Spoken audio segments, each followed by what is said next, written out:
तो all right, हमारी आज की ये कहानी होने वाली है एक ऐसी ट्रिप के बारे में जो शायद इन चार दोस्तों के लिए बन गई थी बहुत बड़ी नाइटमेयर। आइए देखते हैं हमारी आज के इस वीडियो के अंदर मनाली की वो रात।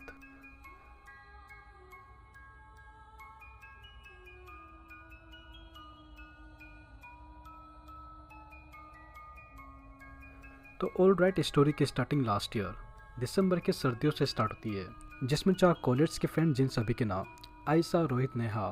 एंड समीर होते हैं। ये सभी ही अपने पिछले 2-3 महीने से अपनी इस मनाली की ट्रिप को प्लान कर रहे थे, जो कि फाइनली दिसंबर के सेंडिंग में होने वाली थी, जिसके लिए सभी ही एज यूजुअल अंदर से काफ़ी ज़्यादा एक्साइटेड थे। तो बस ये सभी ही कॉलेज के स्टूडेंट्स समीर की डैड की कार के अंदर बैठकर रोड ट्रिप करते हुए दिल्ली से मनाली के लिए निकल जाते, जिसमें वो सभी ही ट्रिप के दौरान एक दूसरे पे जोक्स मार रहे थे, गाने सुन रहे थे एंड मनाली में होने वाले स्नोफॉल को देखने के लिए ये सभी ही काफ़ी ज़्यादा एक्साइटेड थे। तो वे देखते ही देखते वो सभी ही लोग फाइनली मनाली पहुंच गए थे। तो मनाली पहुंचते ही समीर और उसके दोस्त रात होते हुए देख पहाड़ों पे बने हुए एक पुराने से लकड़ी से बने हुए केबिन को देख रात को ठहरने के लिए उसको बुक कर लेता है, जिधर फिलहाल उसे केबिन के अंदर कुछ ज़्यादा गेस्ट वगैरह नहीं थे एंड वो काफ़ी ज़्यादा सुनसान सी जगह पे बना हुआ था। तो खैर समीर और उसके बाकी वो सभी ही दोस्त वो सभी ही केबिन के अंदर एंटर ही करने जा रहे थे। तो तभी ही आउट ऑफ द ब्लू ठीक उनके सामने एक सफ़ेद सी धोती हाथ में लाठी लिया हुआ एक बड़ा सा आदमी आ जाता है, जो कि उन चारों बच्चों को देख उनको एक वार्निंग देते हुए कहता है, फिर चाहे भले फिर कुछ भी क्यों न हो जाए, कि रात 12 बजे के बाद तुम चारों में से भूलकर भी इस कॉटेज से बाहर मत निकलना, खासकर इस कॉटेज के ठीक सामने बनी हुई उससे पुरानी सी हवेली के अंदर, जो पिछले 50 सालों से बंद पड़ी हुई थी। वेल ऐसा क्यों, तो वो तो हमको आगे चलकर पता चलेगा। बट ठीक सामने ही खड़े आयशा एंड नेहा वो इससे बूढ़े आदमी की बात को सुनकर इसको कुछ कहने की बजाय उसकी बातों को इग्नोर कर वो सभी ही अंदर चले जाते हैं, जो कि वो इनकी सबसे बड़ी भूल थी। आइए देखते हैं कैसे।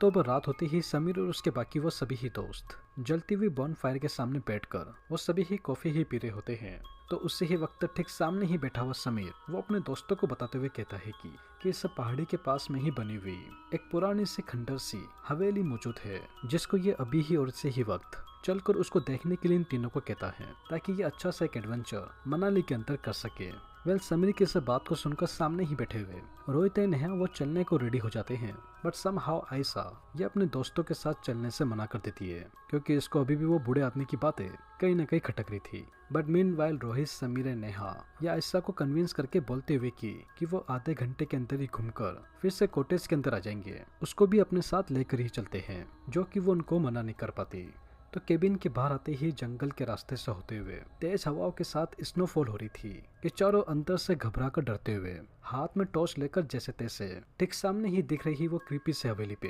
पहुंच जाते हैं, जिसकी कंडीशन देखने में बहुत ज्यादा खराब थी, जैसे कि मानो इस हवेली के पिछले 50 सालों से देखभाल न की गई हो। क्योंकि हवेली के अंदर घुसते ही उन चारों को उसके पूरे कमरे, गलियारे और दीवारों पे लटकी हुई तस्वीरें धूल मिट्टी और जालों से ही ढकी हुई थी। तो खैर रोहित, आयशा, नेहा और समीर के हवेली के अंदर आते ही, जिसमें बिल्कुल भी रोशनी नहीं थी, इसको चेकआउट ही करते तो उससे पहले ही ठीक पीछे की तरफ से एक हवा के झोंके से हवेली का मेन गेट वो अपना भी ही बंद हो जाता है। तो गेट के बंद होते ही ये चारों ही इस बारे में कुछ सोचते ही, तो तभी ही उससे पहले समीर, आयशा एंड बाकियों को उन सभी को ही हॉलवे में बनी हुई ऊपर जा रही सीढ़ियों की तरफ से किसी इंसान के धीमे धीमे नीचे उतरते हुए पैरों की आवाज सुनाई दे रही थी। तो जैसे इस आवाज को सुनकर वो सभी ही भागकर उसके बारे में देखकर कुछ पता ही करते हैं, तो उसी ही दौरान उन सभी की ही मानो जैसे कि सांसें ही रुक जाती है, क्योंकि सीढ़ियों पर उन सभी को ही एक खुले बाल वाली, चेहरे ढकी हुई, एक सफेद सी साड़ी पहनी हुई औरत दिखाई देती है,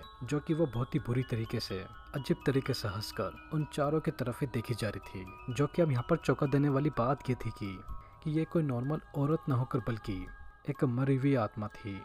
जो पिछले 50 सालों से इसे ही हवेली के अंदर भटक रही थी। तो खैर उस औरत को देखते ही नेहा, जो डर के मारे चिल्ला पड़ी थी, उन सभी को ही इधर से भागने के लिए कहती है। तो समीर और उसके बाकी सभी ही दोस्त वो इस हवेली से निकल ही रहे थे, तो तभी ही उसी ही वक्त उस औरत का साया वो एकदम से उन चारों के सामने आ जाता है, जो कि उसका चेहरा वो अभी भी दिखाई नहीं दे रहा था। एंड वो साया इन सबको इस हवेली से बाहर जाने से रोकने की कोशिश कर रहा था, क्योंकि उसके इरादे अच्छे नहीं थे। But somehow Neha, Rohit and बाकियों को उसे गेट के पास में ही बनी हुई एक टूटी सी खिड़की को देख वो चारों ही बिना अपना टाइम वेस्ट किए वहां से कूदकर भाग जाते हैं। तो जिधर जैसे तैसे भागकर हाफते हुए अपने कॉटेज की तरफ आती ही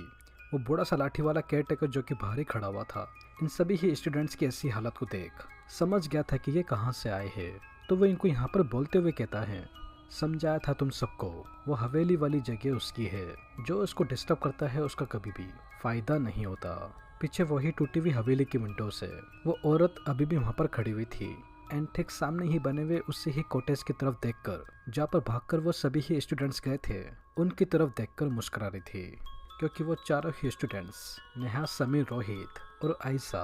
वो अंदर से कहीं ना कहीं इतना ज़्यादा डर गए थे कि वो रात को ही अपने बैग वगैरह पैक कर इस मनाली की ट्रिप को बीच में ही छोड़ उस हवेली के रास्ते से होते हुए फिर से दिल्ली के लिए निकल जाते हैं। क्योंकि सिचुएशन अब कुछ ऐसी हो चुकी थी। वेल, अब इन चारों के साथ दिल्ली पहुंचकर आगे क्या होता है तो उसके लिए तो आप सभी को ही अगली वीडियो तक वेट करना पड़ेगा। क्योंकि अब दिल्ली के 4 लोग नहीं बल्कि उस कार के अंदर 5 लोग जा रहे होते हैं। क्योंकि वो औरत का साया इतनी जल्दी इनका पीछा छोड़ने वाला नहीं था। एंड बस फिलहाल के लिए हमारा ये पार्ट 1 मनाली की वो रात ठीक इधर ही एंड हो जाता है।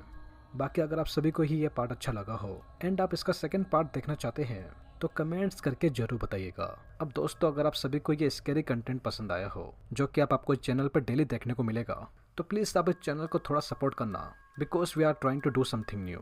तो well, until then, take care and peace out.